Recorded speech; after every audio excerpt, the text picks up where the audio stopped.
नमस्कार दोस्तों। क्या हमने कभी सोचा है कि मुख्य धारा की पौराणिक कथाओं से हटकर भी एक रहस्यमयी दुनिया हो सकती है?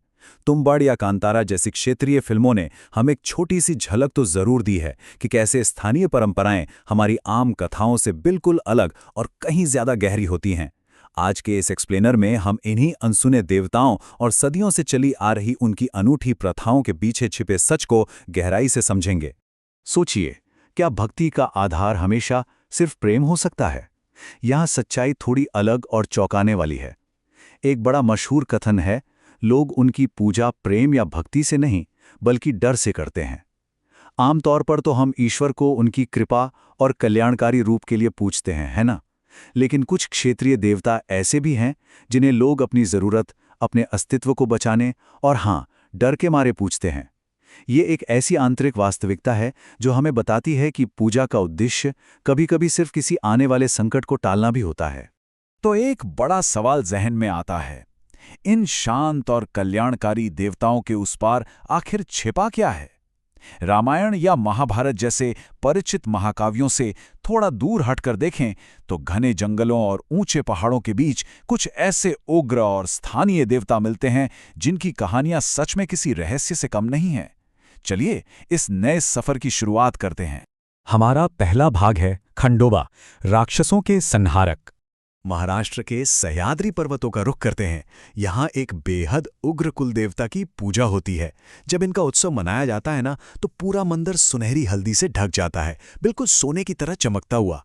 हजारों भक्त सफेद कपड़े पहने आते हैं और उनके चेहरे हल्दी से रंगे होते हैं। इन देवता का एक बड़ा प्रचलित नाम है मल्हारी।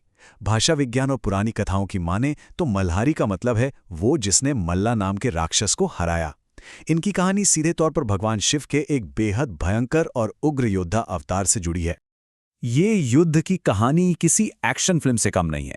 होता कुछ यूं है कि मल्ला और मणि नाम के दो राक्षस भाई ब्रह्मा जी से अमर होने का वरदान पा लेते हैं और धरती स्वर्ग दोनों जगह तबाही मचा देते हैं। जब अत्याचार हद से बढ़ जाता है तब भगवान शिव अपनी जटाओं से एक भयंकर सेना बनाते हैं और मार्तंड भैरव के रूप में प्रकट होते हैं। हाथ में तलवार, माथे पर चंद्र और पूरा शरीर हल्दी से सना हुआ। अपने नंदी पर बैठकर वो इस महायुद्ध में उतरते हैं। 6 दिन तक घमासान युद्ध चलता है, जिसके बाद दोनों राक्षस शिवजी के चरणों में गिर पड़ते हैं। मणि तो क्षमा मांग लेता है, पर मल्ला तब भी मानव मांस खाने की जिद पर अड़ा रहता है। क्रोध में आकर शिवजी मल्ला का सर काट देते हैं, जो आज भी मंदिर की सीढ़ियों पर भक्तों के पैरों तले कुचला जाता है। और अंत में भगवान शिव वहीं एक स्वयंभू लिंग के रूप में हमेशा के लिए विराजमान हो जाते हैं। अब देखिए खंडोबा का प्रभाव कितना व्यापक है। एक ही देवता है, पर महाराष्ट्र, कर्नाटका और आंध्र प्रदेश के अलग अलग गांवों में उन्हें अलग अलग नामों से पूजते हैं। कुछ लोग इन्हें भगवान शिव मानते हैं तो कुछ शिवाजी, सूर्यदेव या कार्तिकेय। सबसे दिलचस्प बात तो यह है कि जैन और मुस्लिम परंपराओं में भी इनका जिक्र मिलता है। मुस्लिम संप्रदाय में इन्हें मल्लू का पठान या मल्लू खान के नाम से एक मुस्लिम घुड़सवार के रूप में भी जाना जाता है। ये अलग अलग संस्कृतियों के मिलन यानी सिंक्रेटिज्म का एक कमाल का उदाहरण है। लेकिन इनकी पूजा के तरीकों में एक अजीब सा विरोधाभास है। एक तरफ तो मंदिर में पवित्र हल्दी, बेलपत्र, नारियल और शुद्ध जल चढ़ाया जाता है, पर ठीक दूसरी तरफ कुछ भक्त मंदिर के बाहर खुद को कोड़े मारकर अपना दर्द उन्हें अर्पित करते हैं और पशु बलि देते हैं।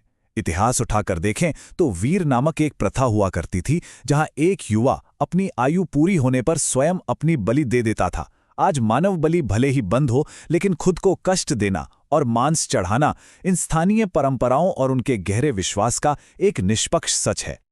आगे बढ़ते हैं हमारे दूसरे भाग पर, मरियम्मन, प्रतिशोधी माता। अब थोड़ा दक्षिण भारत का रुख करते हैं। हम सब ने महाभारत में द्रौपदी की कहानी सुनी ही है, लेकिन दक्षिण के वनवासी समाज में उनका एक बिल्कुल ही अलग रूप सामने आता है। कहा जाता है कि वनवास के उन 12 वर्षों के दौरान स्थानीय लोगों ने रात के घने अंधेरे में जंगल के पास एक अजीब सी चमकती रोशनी देखी। वहां द्रौपदी किसी साधारण औरत की तरह नहीं, बल्कि एक विशाल और तेजस्वी देवी के रूप में पेड़ के नीचे बैठी थीं। ऐसी स्थानीय मान्यता है कि उनके साथ जो अन्याय हुआ, उसके गहरे क्रोध ने उन्हें एक उग्र देवी में बदल दिया। गांव वालों ने इस उग्र देवी की पूजा शुरू कर दी और उनके आशीर्वाद से बंजर जमीन पर झमाझम बारिश हुई और फसलें लहलहा उठीं। यहीं से उन्हें नाम मिला मरियम्मन। भाषा के रूप में देखें तो इसका मतलब ही है वो माता जो बारिश करवाती हैं। लोगों को पूरा विश्वास है कि इनकी पूजा से न सिर्फ अच्छी बारिश होती है, बल्कि गांव से भयानक बीमारियां भी हमेशा के लिए दूर रहती हैं। यहाँ एक बहुत ही कमाल का भौगोलिक संयोग देखिए। एक तरफ दक्षिण भारत में मरियम्मन हैं, जिन्हें तेल के दिए जलाकर पूजा जाता है ताकि स्मॉलपॉक्स यानी चेचक जैसी बीमारियां ठीक हो सकें। वहीं यहाँ से सैकड़ों किलोमीटर दूर उत्तर भारत में बिल्कुल यही काम शीतला माता करती हैं। वो भी चेचक को ठीक करने और बीमारियों का नाश करने के लिए ही पूजी जाती हैं। सोचने वाली बात है ना, कैसे दो बिल्कुल अलग भौगोलिक क्षेत्रों ने एक ही तरह की जरूरतों से निपटने के लिए लगभग एक जैसी मात्रा देवियों की उत्पत्ति की। तीसरा भाग, अय्यनार, रात के पहरेदार। अगर कभी तमिलनाडु जाना हो तो वहां के लगभग हर गांव के बाहर एक योद्धा जैसी विशाल मूर्ति जरूर दिखेगी।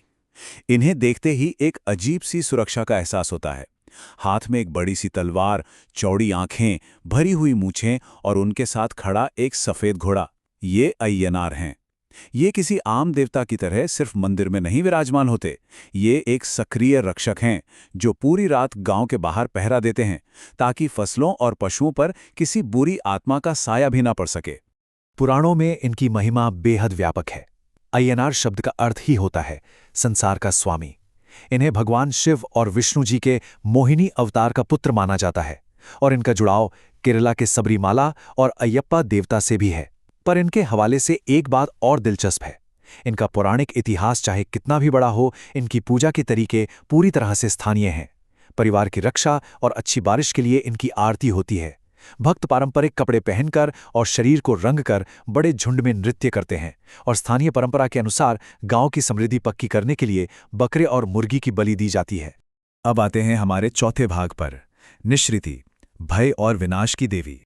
चलिए अब प्राचीन वैदिक ग्रंथों के उस अंधेरे हिस्से में चलते हैं जहां कल्याण या अच्छाई की कोई गुंजाइश नहीं है। भाषा विज्ञान को समझ लें तो निर का मतलब है किसी चीज से रहित होना, और रति यानी धन और समृद्धि, तो निरति का सीधा सा मतलब हुआ धन और समृद्धि से पूरी तरह विहीन होना। इन्हें अलक्ष्मी भी कहा जाता है। अथर्ववेद में इन्हें हर तरह की बीमारियों की जड़ और विनाश का प्रतीक माना गया है। इनकी पूजा किसी स्नेह या भक्ति से नहीं होती, बल्कि सिर्फ और सिर्फ इनके भयंकर प्रकोप से बचने के लिए की जाती थी।